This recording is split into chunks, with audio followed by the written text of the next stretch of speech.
जी अस्सलाम वालेकुम व्यूवर्स। तवील इंतज़ार, लंबी कशमकश और सख्त एक बेचैनी की कैफियत के बाद बिलाखिर सुप्रीम कोर्ट ऑफ पाकिस्तान ने फ़ैसला सुना दिया तहरीक इंसाफ को इंतखाबी निशान बल्ला अलाट करने के हवाले से। और फ़ैसला ये किया सुप्रीम कोर्ट ने कि तहरीक इंसाफ को बल्ले का इंतखाबी निशान अलाट नहीं किया जाएगा। यानी सुप्रीम कोर्ट ऑफ पाकिस्तान ने पेशावर हाई कोर्ट के फ़ैसले को कलअदम करार दे दिया और कहा कि उसमें डेफिनेटली उन्होंने वो प्ली ली जो इलेक्शन कमीशन ऑफ पाकिस्तान ने ली कि तहरीक इंसाफ के जो इंट्रा पार्टी इलेक्शन थे वो चूँकि शफाफ नहीं थे और कानूनी तकाज़ों पर पूरा नहीं उतरते थे, लिहाजा उनको नोटिस भी किया गया। और ये भी कहा गया कि हाई कोर्ट में, लाहौर हाई कोर्ट में तहरीक इंसाफ ने एक अपील भी की हुई थी और इलेक्शन कराने के बाद उस अपील को वापस भी नहीं लिया तहरीक इंसाफ ने। बहरहाल ओवरऑल ये हुआ कि वो बल्ला जो है इंतखाबी निशान तहरीक इंसाफ से वापस ले लिया गया है। ये एक बड़ा फ़ैसला है और अब तहरीक इंसाफ को बहरहाल इलेक्शन में जो खेल है अपना वो बैट के बगैर खेलना पड़ेगा। और आज का जो सुप्रीम कोर्ट ऑफ पाकिस्तान का जो आज हियरिंग हुई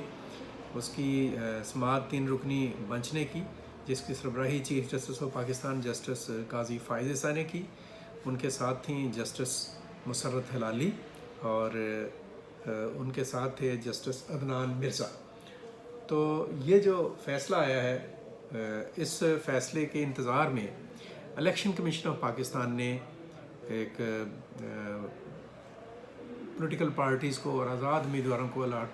करने थे जो इंतखाबी निशान, वो आज ही करने थे। और इन इंतखाबी निशानात के हवाले से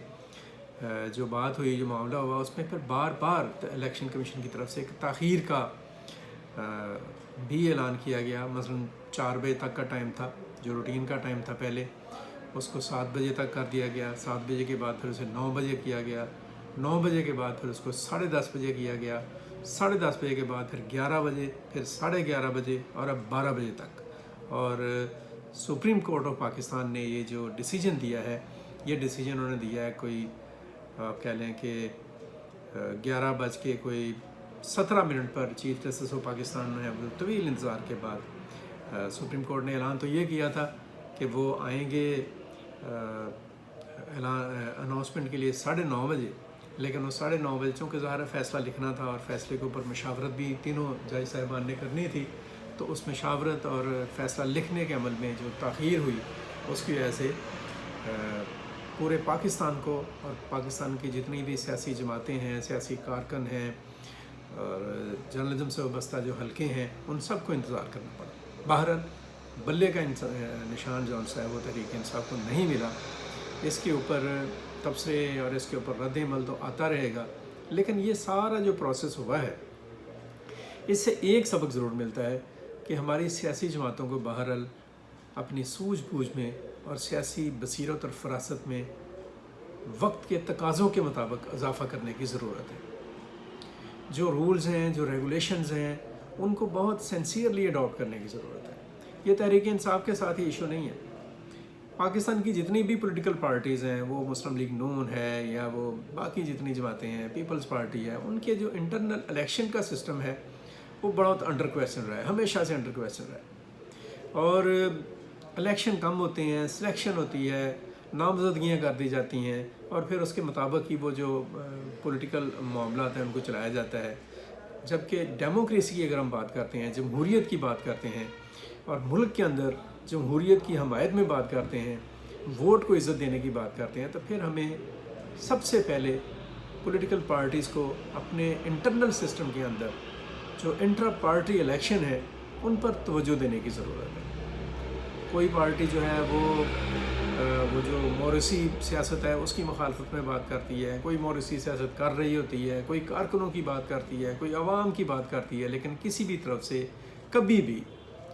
आज तक के, मैं समझता हूँ कि दौर में बहुत कम हुआ है आज तक के दिन के मुताबिक कि किसी पॉलिटिकल पार्टी के अंदर जो इंतखाबात का अमल है वो मेरिट पर हुआ हो, शफाफियत पर हुआ हो, गैर जानबदारी से हुआ हो और पार्टी के वर्कर्स को और कारकुनों को भी अहम ओहदों के ऊपर आने का मौका मिला हो। اور ظاہر ہے کہ جب پولیٹیکل پارٹیز اپنے اندرونی معاملات میں، اپنی اندرونی صفوں میں اس طرح کی ایک ناانصافی کا مظاہرہ کرتی ہیں اور اس طرح کا آپ کہہ لیں کہ بندر بانٹ کرتی ہیں اور مرضی کے فیصلے کرتی ہیں، تو پھر ان کو اسی قسم کے ریئیکشن کا سامنا کرنا پڑتا ہے۔ میں زیادہ آپ کو بتاتا چلوں کہ ہم ایک لفظ استعمال کرتے ہیں، کوڈ آف کنڈکٹ، ضابطۂ اخلاق۔ کوئی بھی پیشہ ہے، کوئی بھی پارٹی ہے، اس کا ضابطۂ اخلاق ہوتا ہی اس لیے ہے کہ اس میں کوئی بیرونی مداخلت نہ ہو، اور بیرونی مداخلت کا جو ایک جواز ہے اور اس کا ایک بڑی وجہ جو سی ہے وہ تب پیدا ہوتی ہے جب کوئی فرد یا کوئی پیشے کے لوگ یا ایک پولیٹیکل پارٹی اپنے کوڈ آف کنڈکٹ کو بریچ کرتی ہے، اس سے انحراف کرتی ہے، اس کے خلاف جاتی ہے،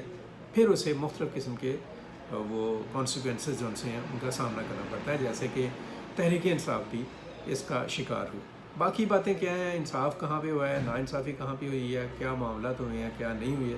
سپریم کورٹ کا جو تفصیلی فیصلہ آئے گا اس پر ہی پتہ چلے گا۔ لیکن میں یہ سمجھتا ہوں کہ آج کے اس فیصلے سے سیاسی جماعتوں کو سیکھنے کی ضرورت ہے کہ وہ اپنے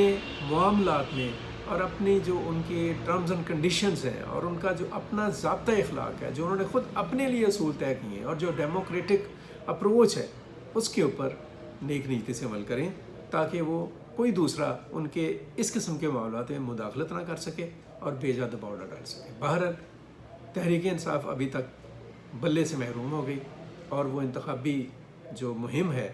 اس کا جو کھیل ہے انتخابات کا، وہ بیٹ کے بغیر کھیلے گئے۔ بہرحال ہماری تمام پولیٹیکل پارٹی سے یہی درخواست ہے کہ وہ سیاسی عمل کو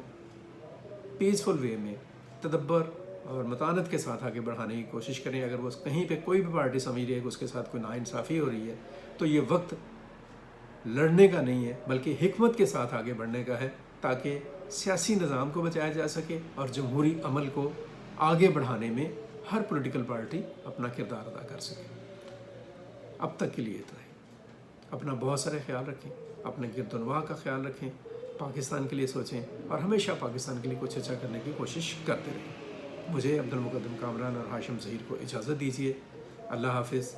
پاکستان پائندہ باد۔